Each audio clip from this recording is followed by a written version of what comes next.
Berlin. Die SPD-Spitze rückt nach dem Platz in der Jamaika-Sondierungen von Neuwahlen ab und bringt einen Unterstützung einer unionsgeführten Minderheitsregierung ins Spiel. CDU und CSU wollen diesen Weg bislang aber nicht gehen, weil Deutschland stable Verhältnisse braucht. Neuwahlen morgen ein Armutszeugnis, sagt der stellvertretende SPD-Vorsitzende Ralf Stegner am Mittwoch der deutschen Pressecenter in Berlin. Zu weichen Beginn hatte die SPD-Spitze nach dem Jamaika-Aus auf Vorschlag von Parteichef Martin Schulz einstimmig folgenden Beschluss gefasst: Wir halten es für wichtig, dass die Bürgerinnen und Bürger Dialoge neu bewerten können. Wir schauen Neuwahlen unverändert nicht.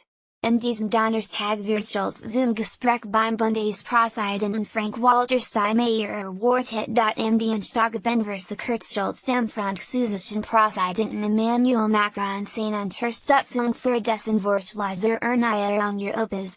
In einem Telefonat zeigte sich Schulz besorgt, dass Kanzlerin Angela Merkel CDU keinen Finger krumm mache, Macron bei EU-Reformen zu unterstützen. Deutschland droht in der Europapolitik absehbar auszufallen. Für eine große Koalition sei die SPD nach den Worten Stegners aber unverändert nicht zu haben. Eine Friss- oder Stirb-Haltung wird die SPD nicht hinnehmen, sagt Stegner. Eine Brückenwunsch-Ausschluss wurde den Kern der sozialdemokratischen Club bestätigen.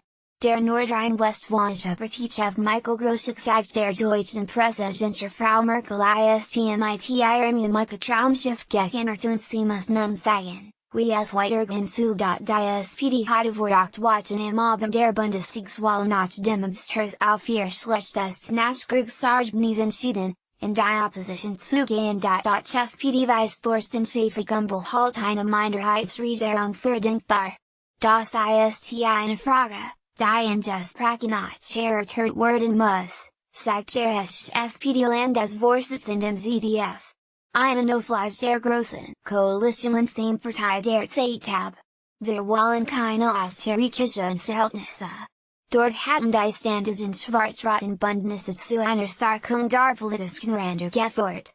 Auch aus inhaltlichen Gründen die SPD momentan keine Basis für eine große Koalition. Der Sprecher der rechten SPD-Flügels Seeheimer Kreis, Johannes Kars, fordert Schulz auf, offen in das Gespräch mit Steinmeier zu gehen.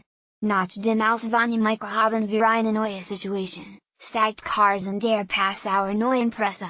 Wir können dem Bundespräsidenten nicht sagen das Wort des in Inhalts SPD fragt die Anschwingkatjepaler Klarte, ihr Partei darf sich Gesprächen über eine große Koalition nicht verweigern. Dafür muss die SPD aber klare Bedingungen formulieren. Die baden-württembergische SPD-Landes Finnland Bremeyer sieht es ähnlich.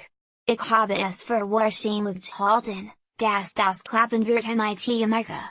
Da schließe ich in diesen Tagen nichts mehr aus, sagt sie. Der Debatte hinter den Kulissen gibt es teils harsche Kritik in Schulz, der sich zu schnell auf die Option Neuwahlen festgelegt habe. Wie laut im Fristbacken SPD-Bundestagsabgeordnete wollen nicht das Risiko eingehen, ihr Mandat sofort wieder zu verlieren. Stegner fordert mehr Loyalität mit Schulz ein. In diesem schwierigen Prozess braucht der Parteivorsitzende eine eingeschränkte Unterstützung der gesamten Parteiführung. Das verträgt sich nicht mit Angriffen auf den Vorsitzenden. In 2 Wochen will der Deutsche Kanzlerkandidat Schulz bei einem Parteitag für den Vorsitz kandidieren. Zu seinen scharfsten innerparteilichen Kritikern zählt Hamburgs Regierungschef Olaf Scholz. In SPD-Führungskreisen gibt es unverändert Anhänger einer Fortsetzung eines Bündnisses mit CDU und CSU. Die SPD kann jetzt eine Prise von Merkel fordern, heißt es. Es sei kluger, wieder misergierende als ein Permanenten bei Neuwahlen zu riskieren, no können 20% erreichen. Sehr gut denkbar wäre, bei einer Auflage der GroKo, dass die SPD angesichts von finanziellen Spielraumen bis zu 45 Millionen Euro das Finanzministerium beanspruchen wird.